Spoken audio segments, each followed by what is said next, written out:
today. My guest today on our show is Dr. Alison J Kay, and she is a PhD who is a holistic life coach, and she's trained, an India trained yoga and meditation teacher, a certified personal trainer, an energy medicine healer shifter of 18 years, and she's nicknamed the Lightning Bolt due to the power of her energy healings and clearings with clients around the globe. She's been practicing meditation for 21 years and teaching for 18. So she has many, many skills, and I will let Dr. Alison describe the rest of them to you. So welcome to the show, Dr. Alison. How are you? Hi, Adam. How are you? Happy Thanksgiving. Happy holiday season. Thanks, and I really appreciate you taking the time out, especially on Thanksgiving Day, and happy Thanksgiving to you. It's great to have you on. Thank you. Well, I'm grateful to your response too, because the whole push for this is to help get the information out there to folks who are wanting to be able to handle more easily others' energies, who feel like they're taking on others' energies so much that they're sometimes lower vitality levels, sometimes they're depressed, even sometimes they're anxious for a moment or more than a moment, sometimes they're not leaving their house. So there's all these different levels of being affected by having been open to others' energies, which is the nature of the times, and most people don't understand that that's actually what's going on, and they're just responding so that everybody's more open. Right, and that's especially one of the reasons I had contacted you, because as I was reading the information, especially about your teleseminar coming up, was because I was reading about being oversensitive and being weighed down by the burden of feeling other people's energy. And it's almost like, the way I best can describe it is like I can feel people's emotions so much that if they're getting emotionally drained, I can get emotionally drained, and I don't understand how in the world that happens, just from caring and being empathetic, So maybe you can clear that up a little. And well, first off, I want to say how wonderful it is you're caring. We don't want to knock that out. Yeah. No, I mean, and that's my whole mission, as you know, to help people, that are either that have a chronic illness, and as you said, empaths are prone to having digestive problems, and as I've shared with you, I have Crohn's disease, and that's what prompted me to start the whole internet business 20 years ago, and I share that with others. So I always ask people, how people that have made it, that have disabilities, how they do it. But prior to that, I really wanted to go to medical school to help people and be a doctor. So I wound up doing this instead, because I can still help people in a major way. So it's just funny how ironic it is that I can relate so much to your work. It's beautiful. I mean, it's the nature of the times we're living in. It's those kind of magical interweavings where we meet up with each other, who can help support and grow for all of us. It's nothing is in a closet, or nothing is alone and separate. So your work can be supported by my work, and then we can go together and reach more people and help more people, because the information, the only reason why I do what I do is because it helps people. If it didn't, then I'd be off teaching internationally again, and I wouldn't be doing this work or publishing books or spending all this time, but I've had clients say to me in like really strong, passionate exclamations, why don't more people know this, when they find out this information that I'm going to be sharing on the telecall series, because it eases people's lives. So but at the same time, so I spent 10 years in Asia studying subtle energy. And so that bio is 2 years old. So I've been an energy medicine practitioner for 20 years, and I've been meditating for 23 and teaching meditation for 22. And that's just part of what I do.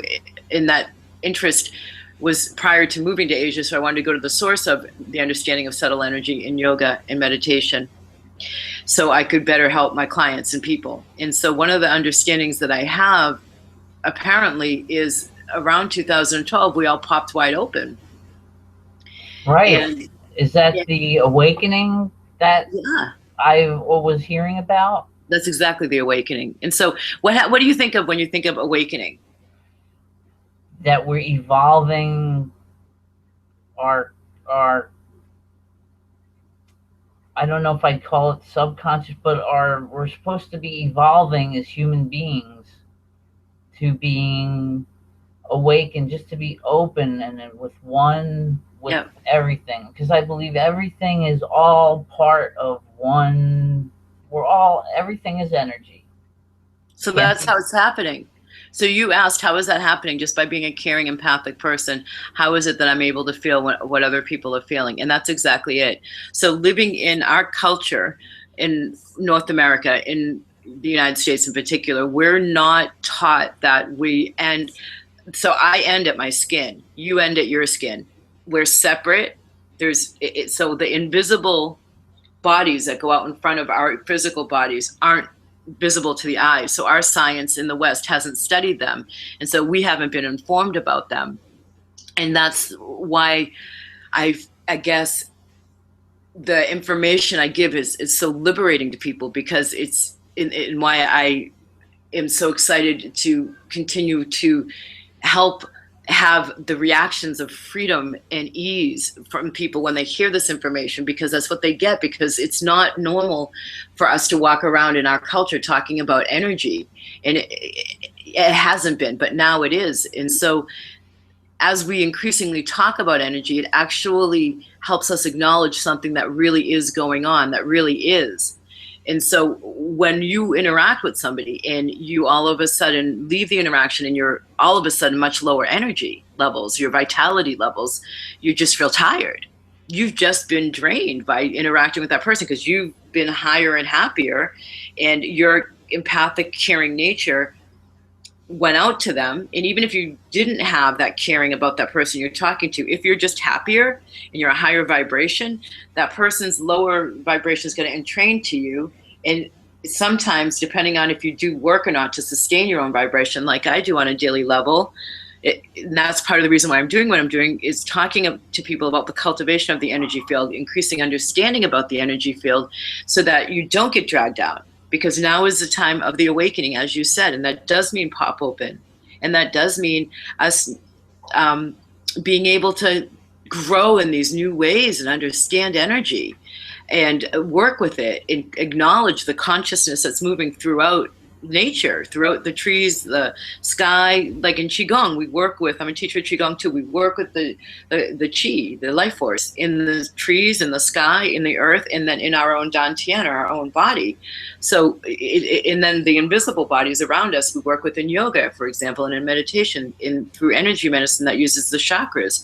So there's these other cultures that have tools, ancient tools, understanding that the physical body's here, but then there's a lot else going on. But because we've been so steeped in the physically tangible in our culture, and then therefore our science and medicine is, and our technology is, then we don't have as much of an understanding of this. And so we end up more, I want to say, incomplete. We don't have a complete picture. We end up with a sense too that we're less whole, and so we're at a disadvantage. Yeah, it's like we just see with our eyes. We don't see. But we are. You get it, Adam. But at the same know. time, we are, and we're feeling it, and we feel it from that third chakra right there. This is the picture of the symbol of the third chakra. That's the gut. That's the upper gut. That's the digestive tract. That's where the digestive tract begins, aside from the bile that gets released in the throat as soon as we start chewing food, and then the digestive system gets to work. The beginning of the digestive tract is at that third chakra, and the third chakra is what contains the equipment to sense how other people are feeling. So if we're wide open, which we are, because we've been popped wide open since December 21st, 2012, if we're wide open, and this is humanity's greatest leap in evolution, and we don't have the tools to understand or to contextualize what our systems are reacting to and with, then we're going to assume that things are bad. We're going to have all of these different conclusions in our mind about what's going on that aren't accurate and that cause us to suffer when we don't have to be. So, Right. yeah. Right. Because I read about it prior to the date, and I was excited. I couldn't wait. But I mean, I still have always felt this way, even Yeah. prior to Me too. the date. So, Yeah. and I guess that's probably, and I'm sure besides the digestive tract, it's got to have effects on people as a whole and everywhere in their body, right? Well, it does. I mean, it's too much to go into now. That's what the telecall series is for, honestly. Right. Because there's a science to this. I mean, there's as we get more and more aware of frequencies and vibrations, there's a science to the dynamics of energy. I mean, people learn that through decades of studying qigong and yoga. And so to just try and whip it off in that typical American way, honestly, where it's a blurb or it's a blast or it's to be used on social media, it's nuts. I mean, there's teachings to this. And so wanting to distill that down for people, that's what the telecall series is for. There's many effects. One of them is that you can end up having less energy or less vitality. You can end up feeling depressed, and those depressing energies and thoughts aren't even yours. They're not even yours. You can end up, Wow. Yeah, you can end up feeling anxious, so you're more gassy, so there's more gastric upsets because you're feeling the anxiety of the people around you. You can end up thinking, there's so much to it. So that's just a couple of examples. But I know that a lot of my subscribers, my students, my audience, and my audience of my list that listen to the free calls I do monthly, and then my clients talk a lot about some of them limiting their interactions with people, some of them not even wanting to go out of their apartment in New York City, for example, or someone wanting to go out in nature and be in nature more and away from people. So these are genuine extroverts finding themselves wanting to be increasingly away from people because some of us are managing our energy and taking responsibility for our energy body that we then walk into a Starbucks with and are interacting with others from, and then others aren't aware of their energy and throw it around more. And so then the people who are already opened, the sensitives or the empaths, are, if they don't recognize it, they're going into a room and cleaning it. Oh, right. To a degree. Yeah, to a degree.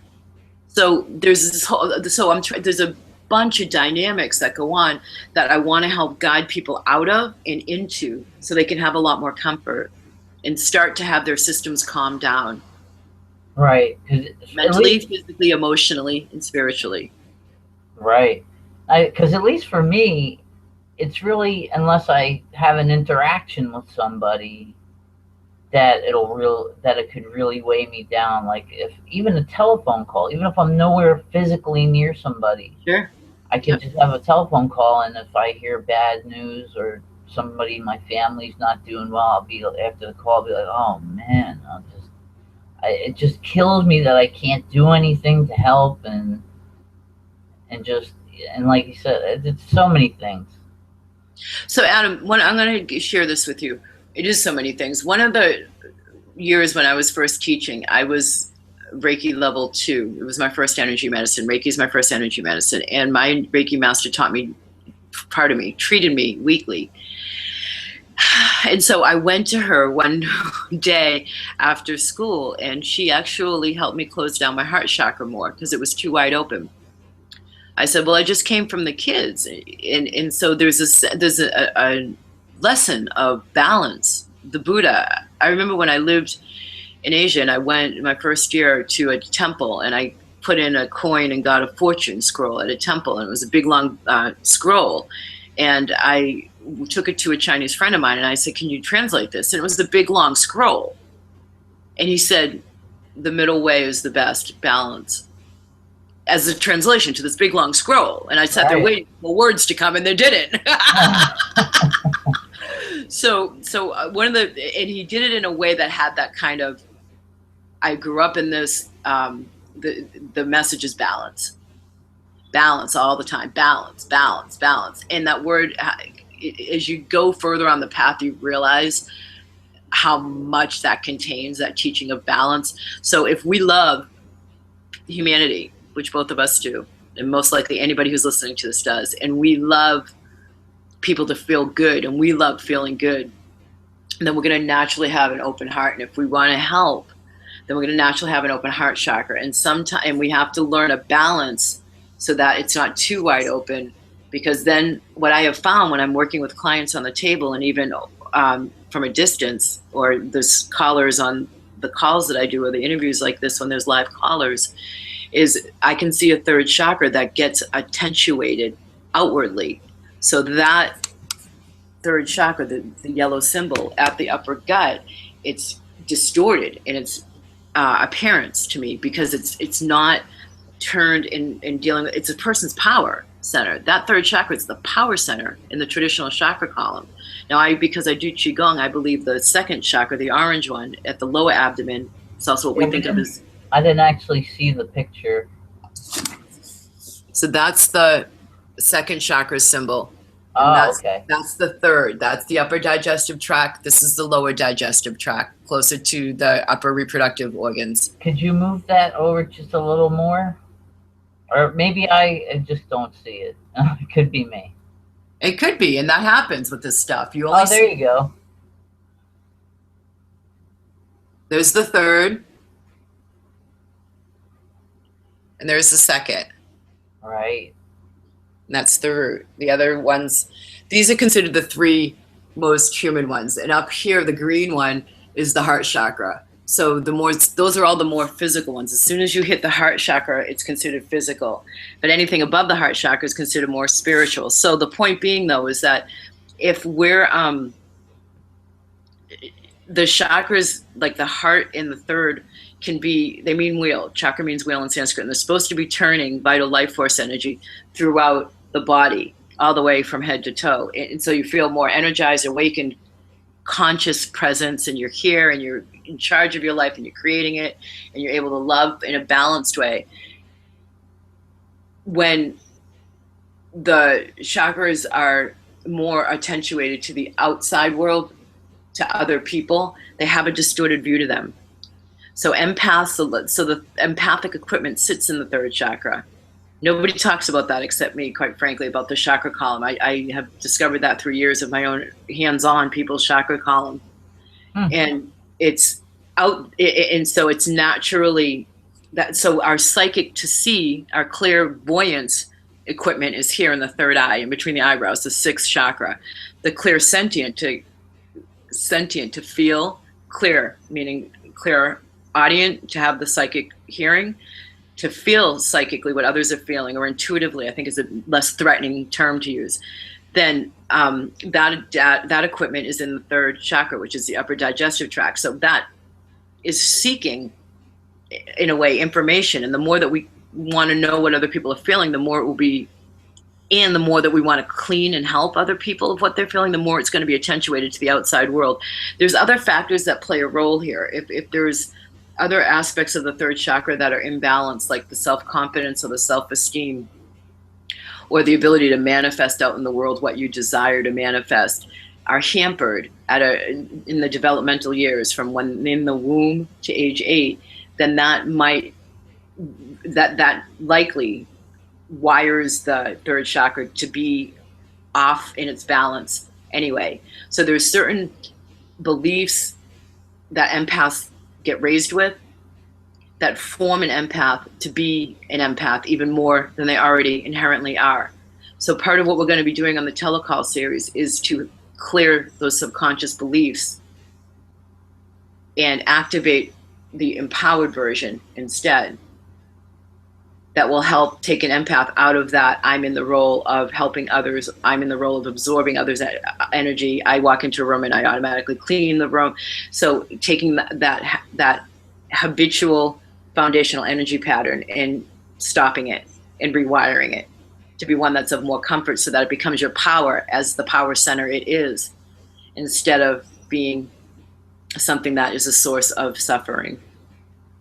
Wow, that's so amazing. It's cool stuff. I know I've been so intrigued by all of this for so long, and I'm just dying to learn more. But if you don't mind, can I ask you really quick? Does this doesn't this have to do too with, how the big buzz about the law of attraction and all? I'm sure you've heard of Yes. what everybody has heard, which is pretty incomplete. But I think I understand it to what it really is. But how is there a way you could kind of explain that, or is that something you're covering in the tele series? It definitely is. It's definitely something I'm covering in the telecall series, because the emanation out. Oh, great. So the vibration that you're sending out, if we undo some of the subconscious or all of the unconscious and subconscious blocks, that creates a different vibration. So if you go around thinking that it's my job to, and you don't do it consciously, nobody does this consciously. Right. But you've learned. Yeah, because you grew up in a household that you may have had the conclusion, how do I get that good feeling from mom and dad? Okay, it seems like I use this example a lot. It seems like if I'm a good little boy and don't say much and just be happy, that's how they give me that good feeling. So then in the childlike logic that the subconscious runs off of from ages 0 to 8. Now, I used to teach psychology. That was my first major in college, and I taught AP Psych at the high school level. So the developmental years is something that I have a lot of background in. And the neurological wiring that starts when in the womb, at age 2, we then separate from mom and dad.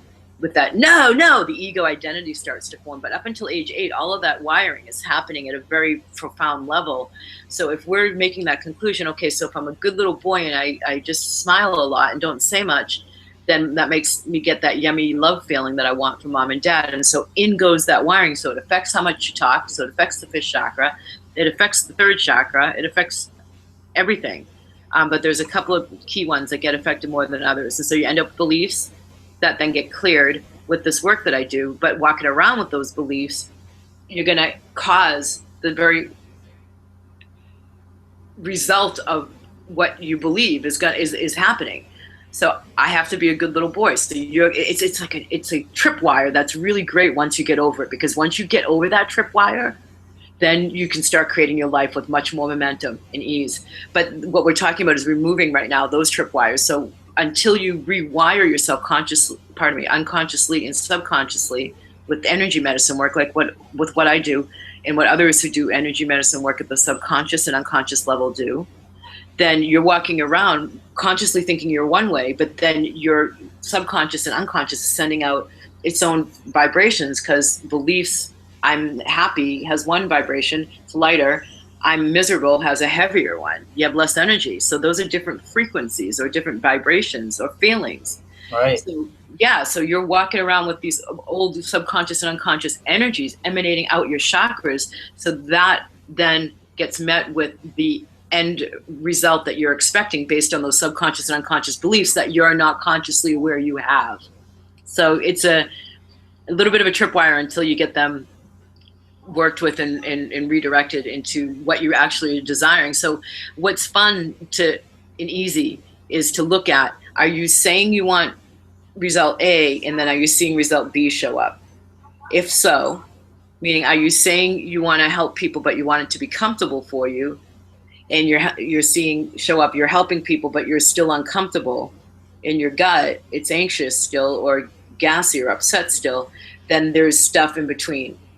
Stuff meaning unconscious and subconscious blocks that we can clear, so that you end up rewiring your frequency in your third chakra to have different beliefs that allow you to help people while not being upset by it.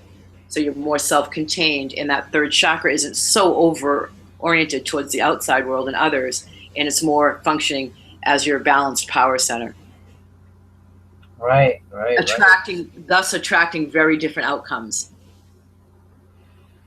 Right, I totally got you there. Huh. Yeah, you're a good listener. Have you ever heard of, by chance, have you ever heard of RADS?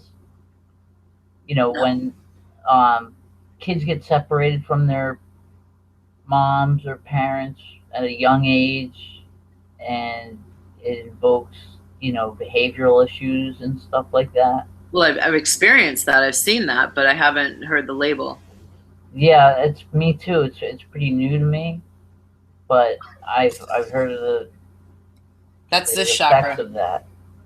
Issues of abandonment or neglect is the root chakra. So that's foundational support. So that's going to show up as maybe in the life as issues of not feeling wanted.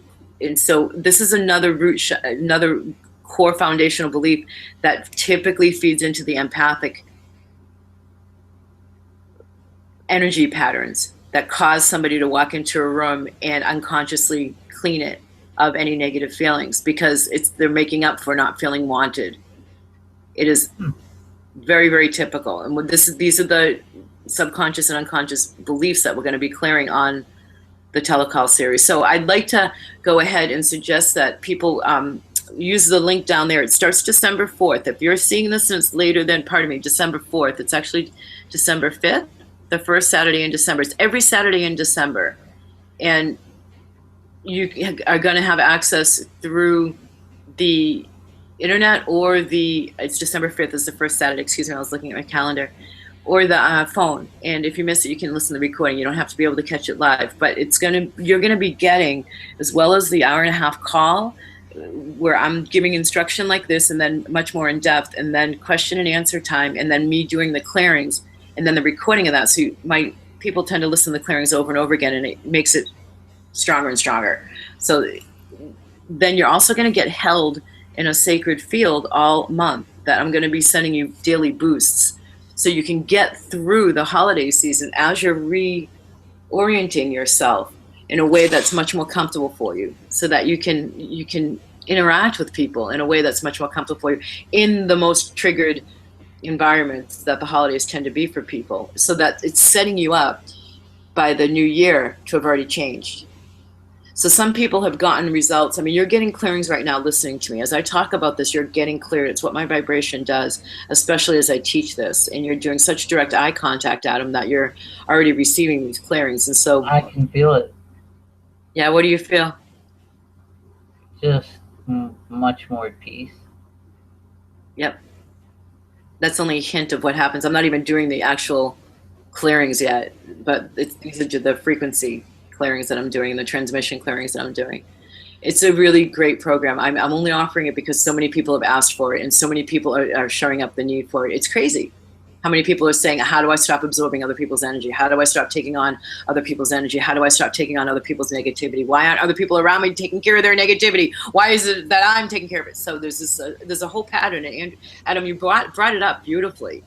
I mean, it's not something that's frequently acknowledged. What is frequently acknowledged is you need to be a giver in our society, and overgiving is something that's attributed to that. And obviously, looking at me, I'm not selfish. So it's not saying go to the other extreme and don't be a giver. But what it is saying is that do it in a way that's in a balanced, healthy way, instead of doing it out of having your guilt or shame pulled out, or obligations pulled out, or manipulation, but instead it's actual empowered choice. And by you being lighter and happier and more peaceful, you're walking in and affecting those around you anywhere you go to become that as well.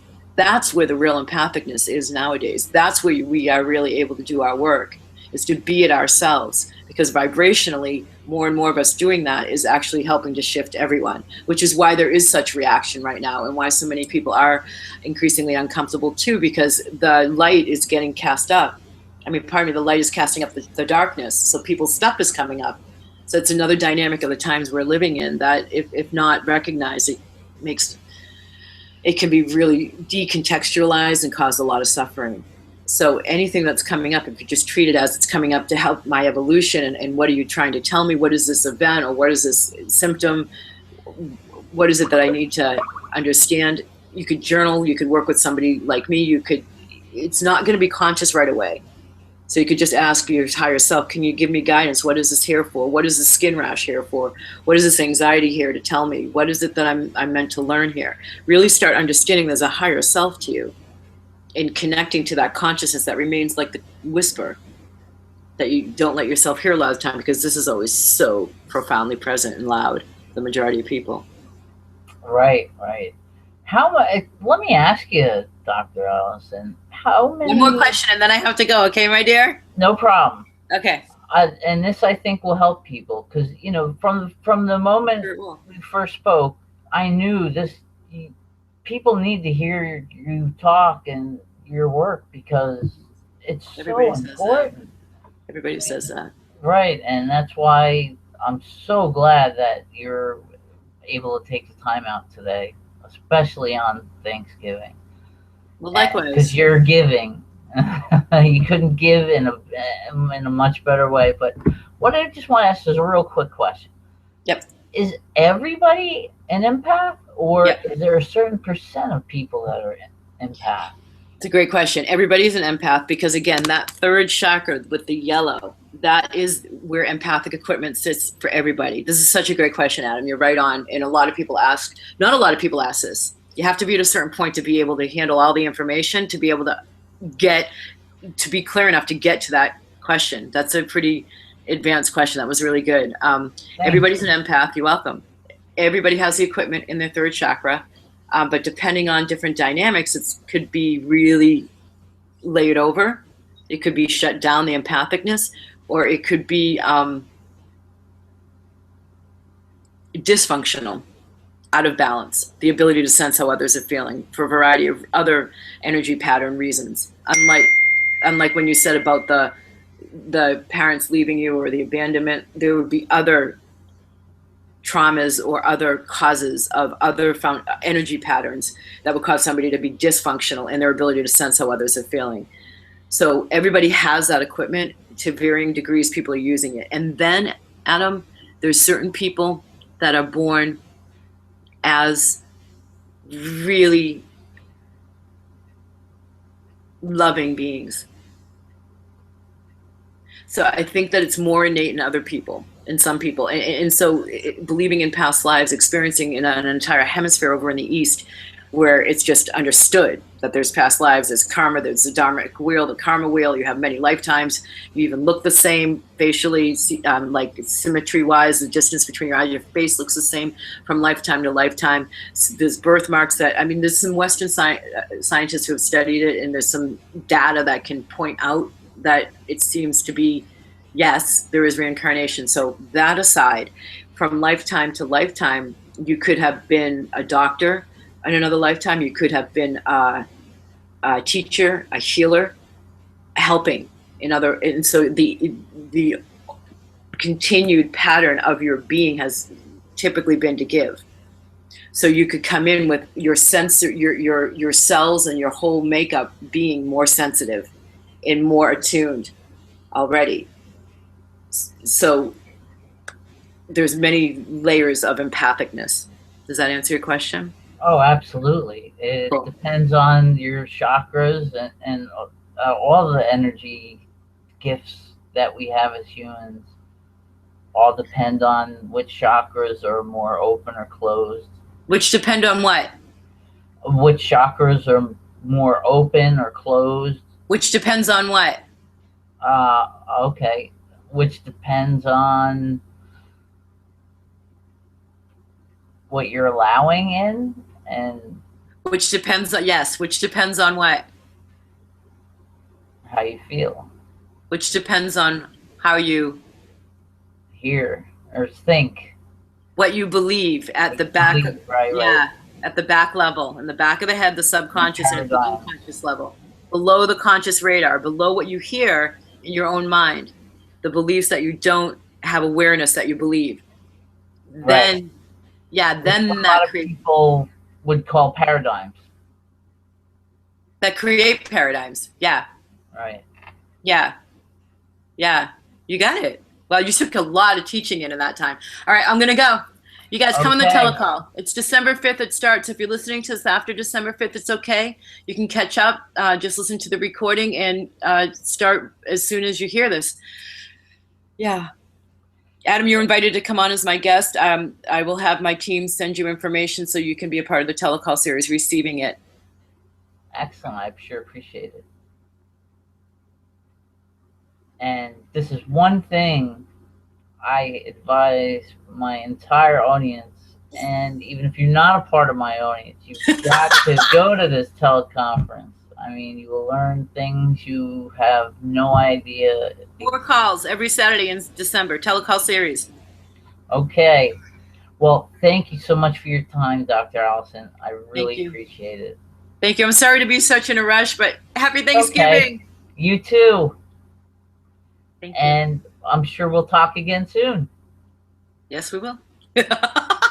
Okay. Enjoy your day. Bye. Thank you, Adam. Bye-bye.